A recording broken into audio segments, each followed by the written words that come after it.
Testamento y en el Nuevo narra muchas historias de guerra. Y si hay una que es famosa, pues es la de David y Goliat.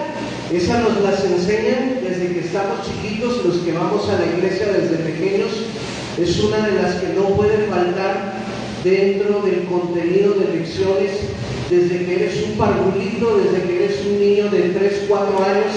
Tú sabes que David con su honda y con su piedra, ¡pum!, le dio en la cabeza al gigante. ¿Cómo iba la canción esta de David y Goliat de los chiquitos? Era un gigante, pero ¿cómo va la tonada? ¿Ven? Era un pequeño, no era un gigante. Era un pequeño llamado David, con una pequeñita honda, puso la piedra en la honda, y la honda vueltas dio. ¿No se lo saben? ¿Y por qué no cantan conmigo? Vueltas y vueltas y vueltas dio, y el gigante se cayó. Y pues todos de chiquitos, de niños, nos tirábamos, ¿verdad?, como el gigante, aunque yo creo no debía haber sido el gigante la referencia, sino David, que venció a Goliat. Ahora, todos nosotros tenemos Goliats en nuestra vida. Entendemos como un Goliat a un gigante de hábito pecaminoso o de temor o de situación particular que simplemente sobrepasa todo lo que hayamos enfrentado anteriormente. Algunos de ustedes ya han pasado por etapas gigantescas y otros apenas les va a llegar alguna.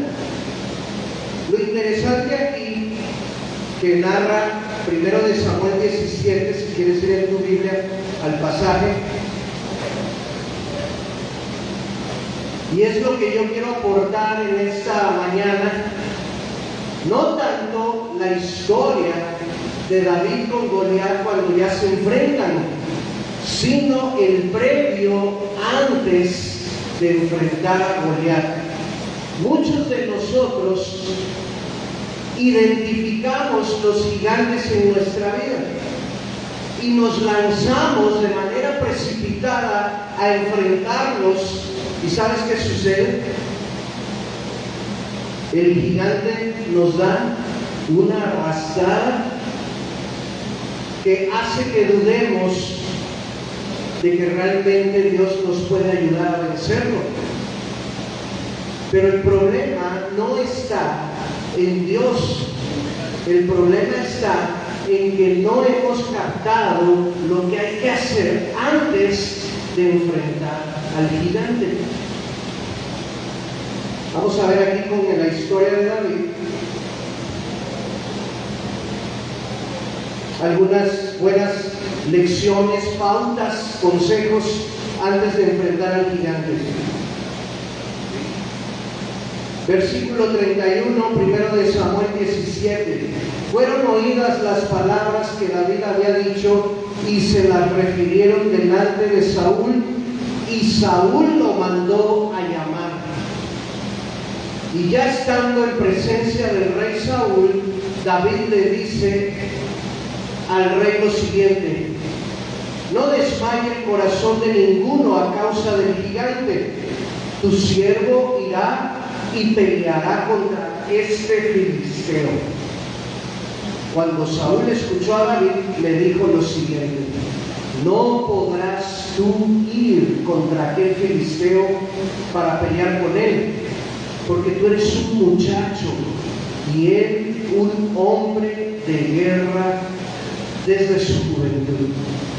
Antes de entrar en materia, lo primero que debemos recordar es que a nuestro alrededor siempre va a haber voces de personas que nos van a decir: no puedes, no debes, ni siquiera lo intentes, vas a perder. Antes siquiera de presentarte a la batalla, a nuestro alrededor va a haber voces que van a querer desanimarnos de querer enfrentar al gigante. Tenemos que desechar esto. Déjame contarte una historia antes de irme al texto bíblico. ¿Alguien sabe quién es esa persona que está en la fotografía? Lo sospeché desde un principio. La mayoría de ustedes no son aficionados al fútbol americano, yo sí. Este jugador es de los años 80.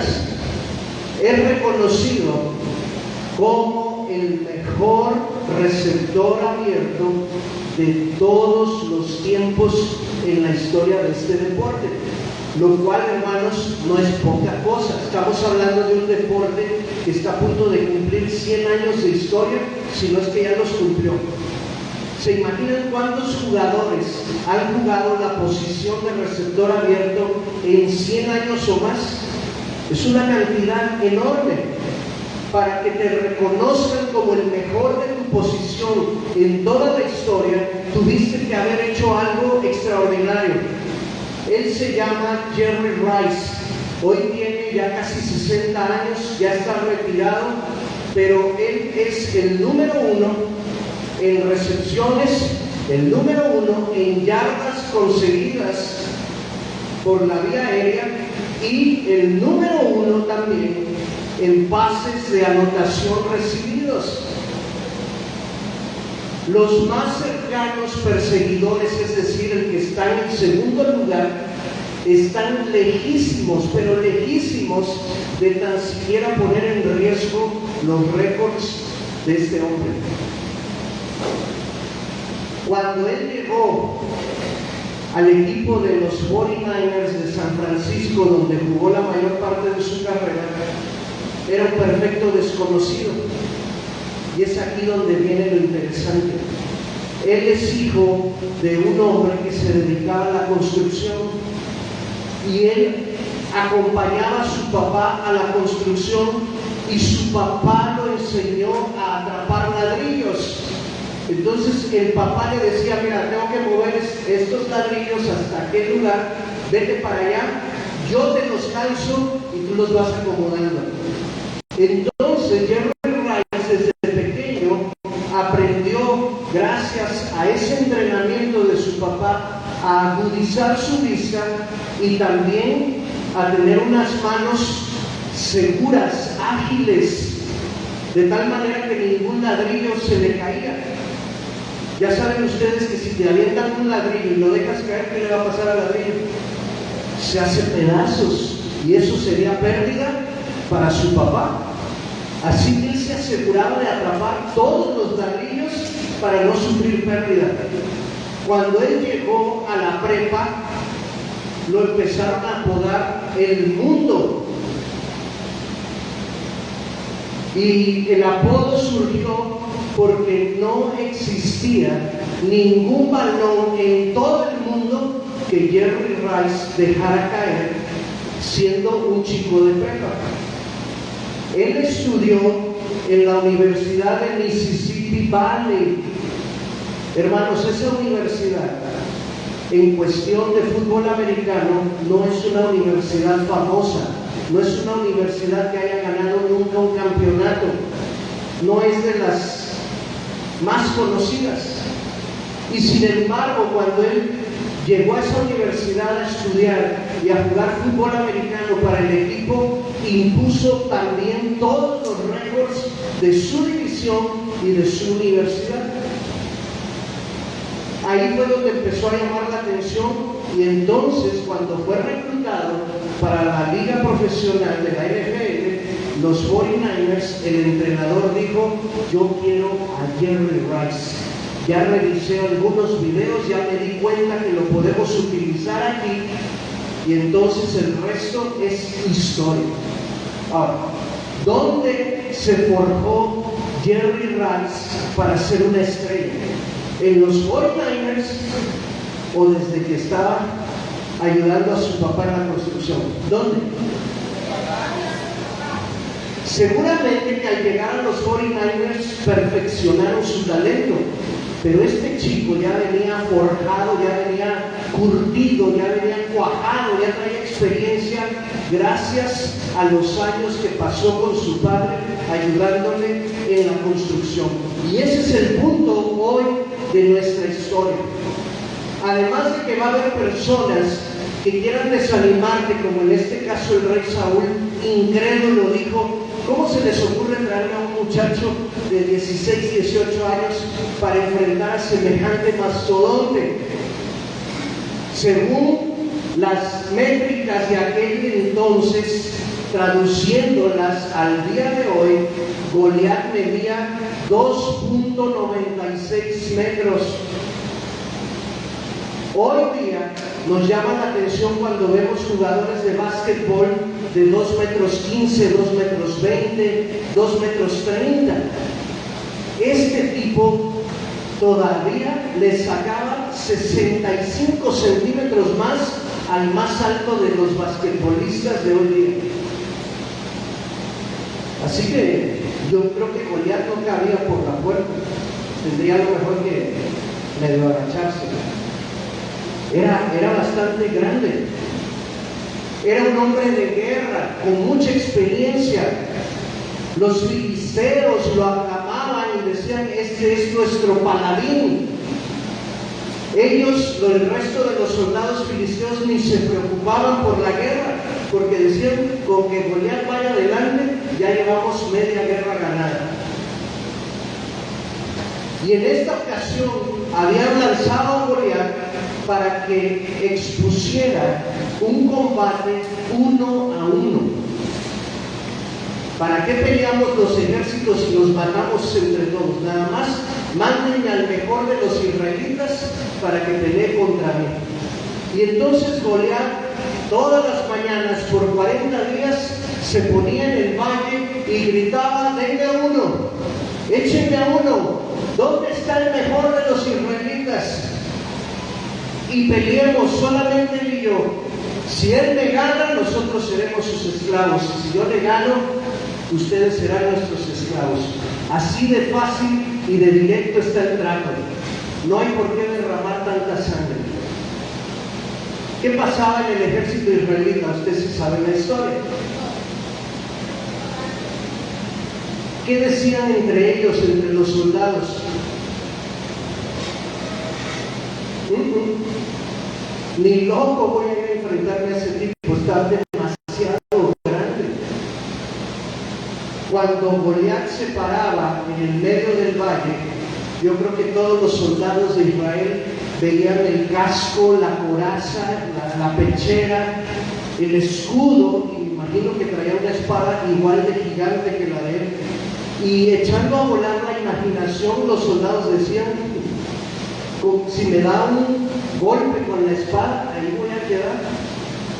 Ninguno se atrevía a hacerle frente a Goliat. Recuerdan que Saúl, para animarlos, les dijo: si uno de ustedes se anima para luchar contra Goliat, voy a hacer que su casa y su familia ya no paguen impuestos. Les ofrezco a mi hija para que se casen con ella. Y ni aún así hubo quien se animara. Solamente aquel pastorcito de ovejas que fue enviado por su papá para llevarle loncha a sus hermanos que estaban en el ejército, cuando escuchó la amenaza de Goliat, se enardeció en su interior. Y él mismo dijo: ¿cómo es posible que este hombre se atreva a insultar a los ejércitos del Dios viviente? David venía en otra sintonía. ¿Por qué? Y eso es lo que vamos a ver. Antes de enfrentar a tu gigante, empieza ¿por dónde? ¿Empieza por dónde? ¿Qué dice ahí? Parece obvio, pero a veces somos dados a saltarnos lo obvio. Y en vez de dar el primer paso que marca el principio, nosotros queremos hacer esto. irnos directo hasta el tercer o cuarto paso. Tenemos que empezar siempre por el principio. Cuando Saúl le dijo a David que era muy difícil que él fuera a pelear con Goliat, la respuesta de David aparece en el verso 34. David le respondió a Saúl: tu siervo era pastor de las ovejas de su padre, y cuando venía un león o un oso y tomaban un cordero de la manada, salía yo tras él y lo hería, y lo libraba de su boca. Y si se levantaba contra mí, yo le echaba mano de la quijada y lo hería y lo mataba. Fuese león o fuese oso, tu siervo lo mataba.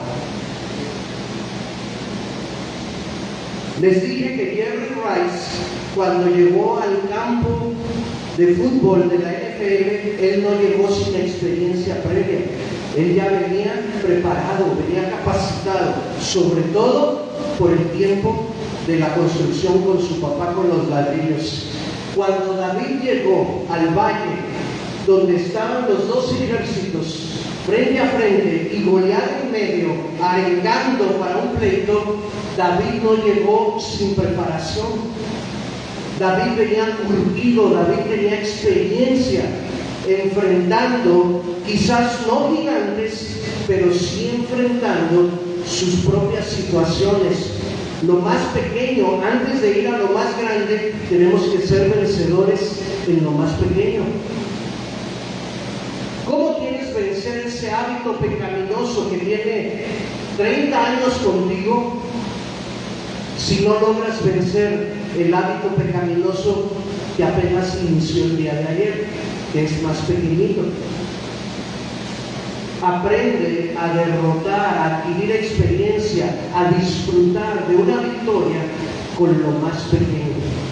Ahora, hermanos, si a mí me preguntan, un león para mí no es algo pequeño, pero en aquellas épocas estaban acostumbrados los hombres, los valientes, la gente de guerra, a enfrentar leones mano a mano, cara a cara. Pero aquí estamos hablando de un joven que lo hacía por defender a las ovejas de su padre. Yo no creo que Isaí le haya dicho a su hijo: hijo, ve y cuida las ovejas, probablemente te espere un león por ahí, déjame te entreno. No creo que Isaí haya hecho eso. Pero lo que sí sé es que David era un chico responsable, y si su papá lo despachaba con 80 ovejas, David decía: yo debo regresar a casa con las 80 ovejas, no puedo perder ni una sola. Lo que también sé es que David desde joven aprendió a amar a Dios, y hay registro en la palabra del Señor de que David desde joven era compositor de alabanzas al Señor. Mientras cuidaba de las ovejas, él pasaba tiempos de adoración a solas con Dios. Quizás tomaba su arpa y le cantaba cantos al Señor. Fue allí donde David se inspiró para escribir el Salmo 23. Jehová es mi pastor y nada me faltará. David aprendió desde joven, cuando los reflectores todavía no estaban sobre él, a fortalecerse en Dios y a ser responsable de cuidar las ovejas ante cualquier depredador. El primero de ellos, un león. Dice David que lo asustaba, liberaba a la oveja quizás de las garras o de las fauces del león, y si el león todavía quería regresar para pelear contra él, dice que lo tomaba de la quijada, como Sansón. Nada más que recuerden que Sansón, cuando el Espíritu de Dios lo fortalecía, era más fuerte que Superman. Y David no se nos dice que tuviera esa fuerza sobrenatural, pero su valentía, su trato, su intimidad con Dios le daba la fuerza suficiente para, si de ser necesario, tomar al león por la quijada, lo tomaba y se la partía, lo mataba.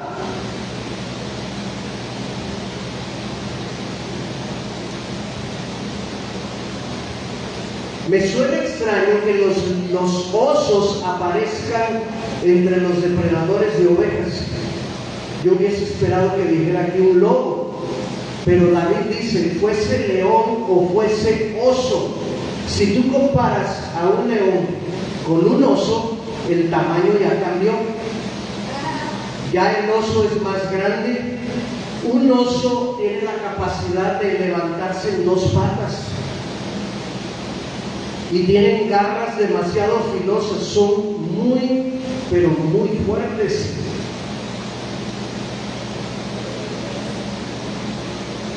Dicen que si tú visitas Canadá, hay advertencias por todos lados si vas a los bosques, donde dice, si usted ve un oso, si puede correr, corra. Y si no, hágase el muerto, quédese inmóvil. El oso lo va a olfatear, a lo mejor lo va a sacudir, y si usted aguanta quedarse inmóvil, el oso se va y él se va a retirar, porque a los osos no les gusta comer carroña, va a creer que usted está muerto y lo va a dejar. Si te crees más rápido que el oso, entonces corre. Pero si tú crees que trepándote a un árbol te vas a salvar del oso, estás equivocado, porque el oso sabe trepar árboles. Y aunque son grandes y pesados, tienen mucha velocidad. Así que lo mejor es hacerse el muerto. Pero David no. David no fue a Canadá y no vio el letrero de advertencia. Y entonces, si el oso venía y se quería llevar a la oveja, David también lo enfrentaba y hacía lo mismo. Lo tomaba por la quijada y lo partía, de tal manera que podía librar a sus ovejas de estos dos depredadores. Hermano, antes de enfrentar a tu gigante, asegúrate de haber enfrentado primero al león y al oso. Asegúrate de haber estado en intimidad con Dios, fortaleciéndote en Él, conociéndolo a Él, cantándole a Él, adorándole a Él. De lo contrario, si tú vas directo a enfrentarte al gigante, vas a toparte con pared. El gigante te va a destrozar a ti, porque no vas a llegar fortalecido, no vas a llegar con experiencia previa, no vas a saber qué estrategia usar. Así que no te olvides, antes de ir en pos del gigante, empezar por el principio. Número 2. ¿Dónde mató David al oso y dónde mató al león? ¿Dónde David tenía esos tiempos de intimidad y de adoración con Dios? ¿Era en el público? David empezó a repartir folletos donde decía, si usted quiere ver cómo mato a un león o mato a un oso, lo espero allá en los campos cerca de Belén a las 5 de la tarde. Ahí voy a dar mi show de cómo matar leones, cómo matar osos. O David repartía volantes invitando a la gente: si quieres escuchar mi próximo concierto de adoración al Señor, acompáñame junto con los rebaños de mi padre a las afueras de Belén, para que veas qué bonito canto. No hacía eso. Todo esto sucedió en lo íntimo, donde nadie más estaba observando. Son experiencias donde tú te fortaleces y donde aprendes a ser íntegro. Hay gente que le encantan los reflectores. A esto le llamamos protagonismo. Le gusta que exalten su ego y que le digan: ¡oh, qué bonito cantas! Me encantó tu concierto. Tocas bien padre la guitarra. Eres lo máximo. hacen alarde de sus talentos, de sus dones, de sus habilidades en público para que la gente los vea y los exalte. Pero tan pronto termina la exhibición en público, en lo íntimo son absolutamente nada. No buscan a Dios, no se fortalecen en Él, no le adoran a Él y se olvidan del Señor. David no buscaba reflectores. David solamente estaba comprometido en ser responsable con la tarea que su padre le había encomendado y en deleitarse en Dios. ¿Recuerdas a Jerry Rice? No hay videos de cómo su papá le lanzaba los ladrillos. Si tú buscas Jerry Rice en YouTube, sí vas a encontrar un montón de videos y fotografías de él, ya como jugador de fútbol americano, llevándose todos los reflectores, todo el protagonismo, porque fue un jugador excelente. Pero acuérdate que antes de ser eso, era solo un chico que acompañaba a su papá en la construcción, atrapando los ladrillos. De eso no hay video. Hermano, ¿cómo está tu intimidad con Dios? ¿Dónde estás ganando las batallas? ¿En lo privado o en público? ¿En dónde estás enfrentando a los leones y a los osos? ¿De rodillas en oración donde nadie te ve? ¿O haciendo alarde en el público para que todos digan, wow, este hermano es excelente? Antes de enfrentar a tu gigante, no busques reflectores, olvídate del protagonismo. Dice la Biblia, el que se humilla será engrandecido, pero el que se engrandece será humillado. Deja que Dios se encargue de ponerte el reflector, no te los pongas tú, deja que Dios se encargue de que la gente vea lo que puedes hacer en Cristo. Y número 3, la última, no cambies la estrategia. Después de que David le responde a Saúl acerca de que ha vencido a los osos y a los leones, David le asegura en el verso 37 a Saúl, así como lo hice con aquellos, Dios también me librará de la mano de este filisteo, porque este filisteo incircunciso se va a convertir como uno de esos osos o como uno de esos leones que he matado, porque ha provocado al ejército del Dios viviente. Entonces Saúl le dice en el verso 37 al final, ve y que Jehová esté contigo, pero espérame, déjame ayudarte un poco. ¿Qué hizo Saúl? Verso 38. Vistió a David con sus ropas de guerra y puso sobre su cabeza un casco de bronce y le armó de coraza, y ciñó David su espada sobre sus vestidos.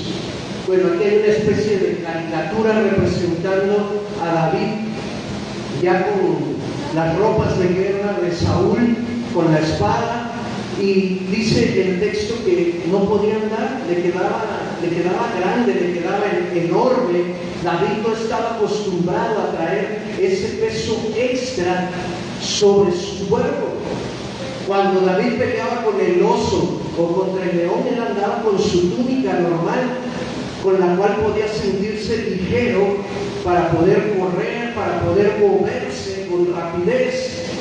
Pero cuando traía toda esta armadura, dijo, no puedo ni andar, me siento incómodo, no me siento ágil. ¿Qué hizo David con toda esta ropa? Dice David, verso 39, no puedo andar con esto, nunca lo practiqué. ¿Y qué hizo con ella?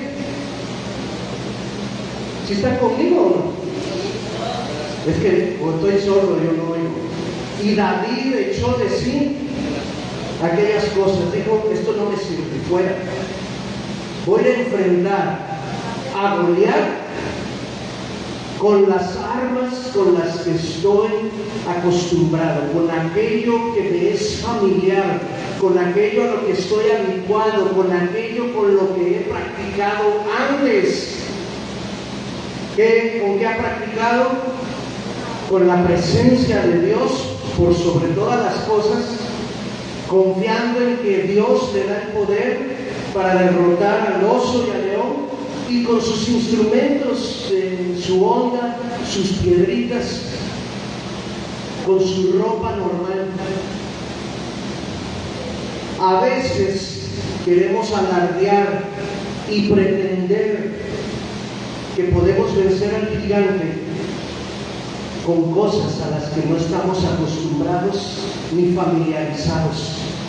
Esto me hace recordar a los 7 hijos de Seba que se mencionan en el libro de los Hechos.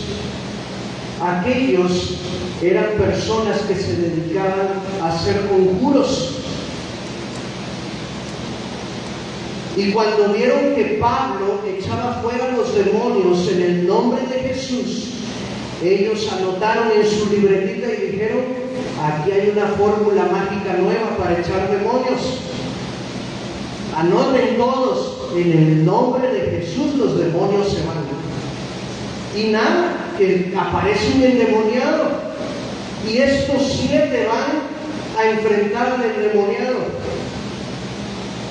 y dicen: probemos nuestro nuevo conjuro. A las 3 todos decimos: en el nombre de Jesús quedas libre. Y lo hicieron. Pronunciaron el nombre de Jesús a aquel endemoniado. ¿Qué sucedió? ¿Qué sucedió? ¿Qué dijo el endemoniado? Fíjense, conozco al Jesús que ustedes mencionan. Conozco también a Pablo. Pero ustedes sienten, ¿qué le digo? A ustedes sienten: no los conozco. Ese no los conozco significa no encuentro autoridad en ninguno de ustedes 7. El nombre de Jesús me da miedo. Escuchar a Pablo decirlo me pone a temblar. Pero oírlo de ustedes 7 me da risa. Así que espero que vengan bien preparados, porque ahí les voy. ¿Qué hizo el endemoniado? Se les fue encima a los 7. Y dice el pasaje que aquellos hijos de Seba salieron huyendo desnudos. Les puso una recia aquel endemoniado. Ese endemoniado era un gigante, y estos 7 ignoraron lo que hay que hacer antes de enfrentar a un gigante, y por eso el gigante de ellos les ganó fácilmente. Lo mismo te va a suceder a ti y me va a suceder a mí, hermano. Si tú no te estás entrenando previamente con el oso, con el león, si no te estás entrenando en una intimidad con Dios, donde te fortaleces, donde lo conoces, donde le adoras, cuando el gigante llegue a tu casa y te grite: ¡hey, Chío! Tú y yo, cara a cara, frente a frente, nada más tú y yo, nadie más. No me traigas ni a tu pastor, no me traigas ni a los varones, no me traigas a tu iglesia, tú y yo. Si el hermano Juan, que es Chío, no ha estado entrenándose previamente y acepta el reto, ¿quién va a ganar la batalla?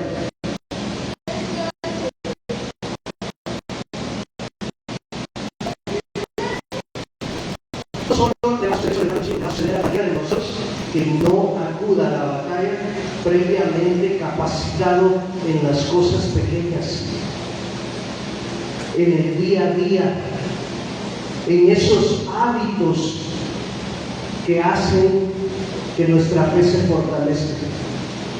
¿Estás leyendo la Biblia diariamente? ¿Te estás reuniendo con tu familia para orar? ¿Estás pasando tiempo con Dios a solas? ¿Le cantas alabanzas a Él o solo esperas cada domingo para venir a cantar acá? No va a pasar nada. La poquita fuerza que adquieras aquí para el día de mañana, el lunes, ya no te va a quedar nada. El tanque hay que estarlo llenando constantemente. Y entonces sí, cuando el tal Goliat se atreva a presentarse delante de ti, a cantarte el tirito, a invitarte a echarte un round con él, entonces tú vas a saber discernir e identificar esa voz y no vas a huir como los soldados del ejército del rey Saúl. No vas a estar intimidado. Tan pronto como lo oigas, se te va a enchinar la piel como a David y vas a decir, con quien quieres pelear. Te advierto que no te va a ir bien, porque yo no peleo en mi nombre.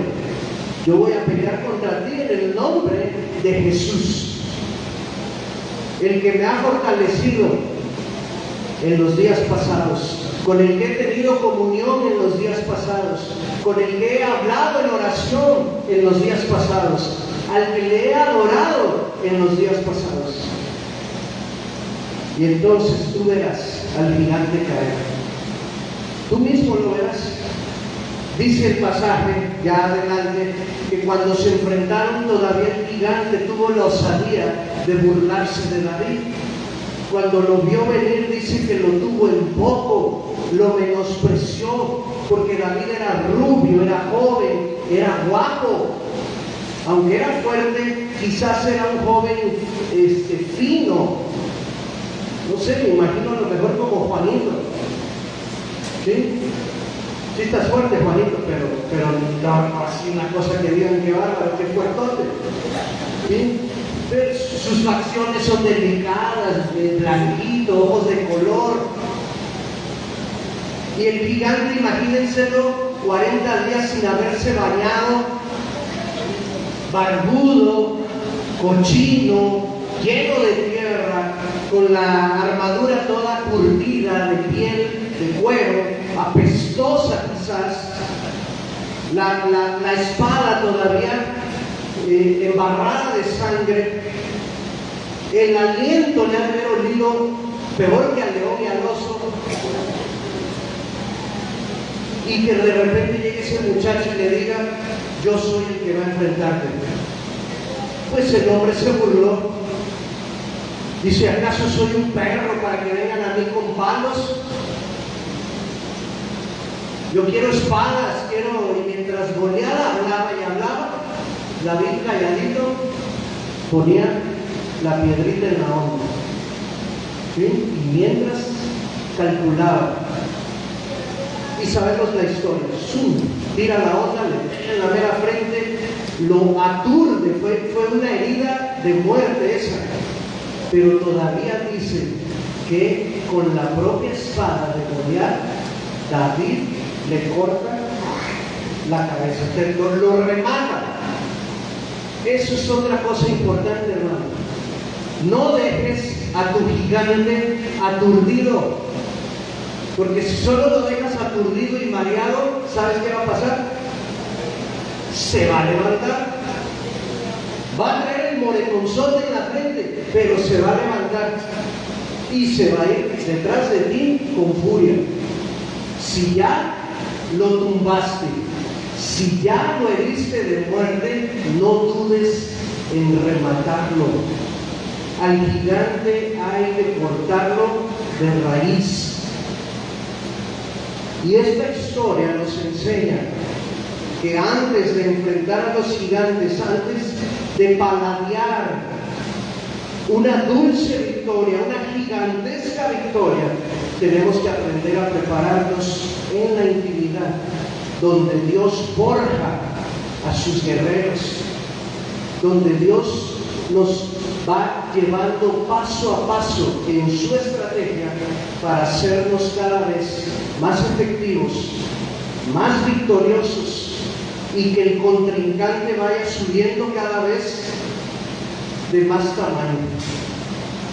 Las tentaciones, los conflictos, los gigantes que yo, Armando, enfrento ahora a mis 50 años, siendo pastor ya principal de una congregación, teniendo otros pastores bajo cobertura, bajo trabajo en equipo, son cada vez más gigantescas.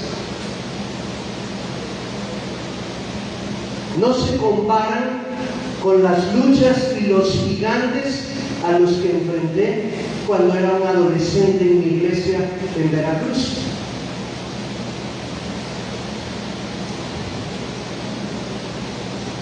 Y también te digo algo, hermano, mientras más vamos madurando, hay más riesgo.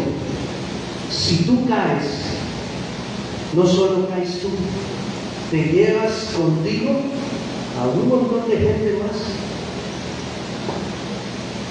Cuando yo era adolescente, a lo mejor podía caer yo y era un asunto entre Dios y yo. Si hoy yo caigo, no caigo solo, me llevo a la familia, me llevo a los otros pastores, me llevo a lo mejor hasta gente de la iglesia en esa caída. Por eso Dios quiere que estemos listos para enfrentar al gigante. Pero no olvides acudir a tu entrenamiento diario. No digas, aquí quiero enfrentar un oso, ya échenme a golear. No, trabaja con el oso, haz sparring con el oso, como los boxeadores. Antes de subirte al cuadrilátero, aviéntate unos buenos rounds con el león o el oso, para que llegues curtido, para que llegues experto, para que llegues listo con la estrategia que Dios te ha dado. Cierra tus ojos. No sé si hay un gigante en puerta llamando, amenazando en estos días.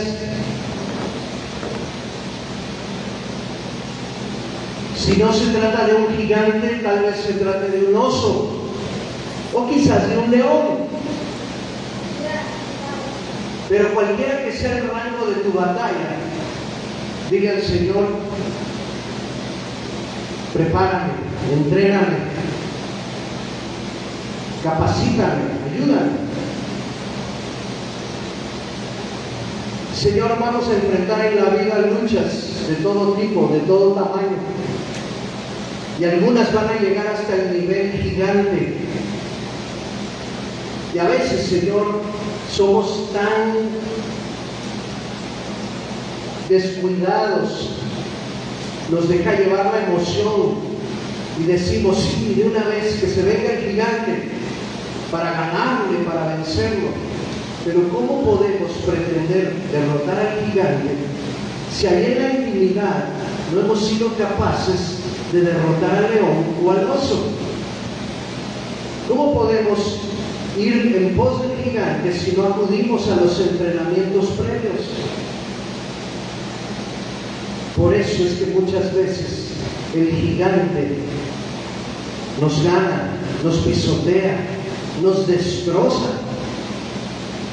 Y entonces nos desanimamos y en vez de ir en victoria, como es tu deseo, parece que vamos de fracaso en fracaso y de derrota en derrota. Danos la capacidad, por favor, de acudir a tu llamado a entrenar, Señor, en lo íntimo, ahí donde solo estamos tú y yo, donde nadie más ve, donde no hay reflectores, ahí donde somos humillados para después ser exaltados. Que un servidor y que esta tu iglesia podamos entenderlo y que esta semana que está iniciando podamos practicarlo. Yo no sé cuándo vendrá el gigante a amedrentarnos, a buscar pelear con nosotros, si va a ser el día de mañana o si va a ser en los siguientes días. Pero sí te pido, Señor, que cuando llegue cada uno de nosotros esté listo y esté preparado. Y que podamos decir como David, tú osaste burlarte del Dios viviente. Y por eso yo te voy a derrotar. Que se glorifique tu nombre, Señor, en nuestras vidas. Y que podamos también escuchar testimonios de victorias en los próximos días. Para ti, Señor, la gloria en Jesús. Amén.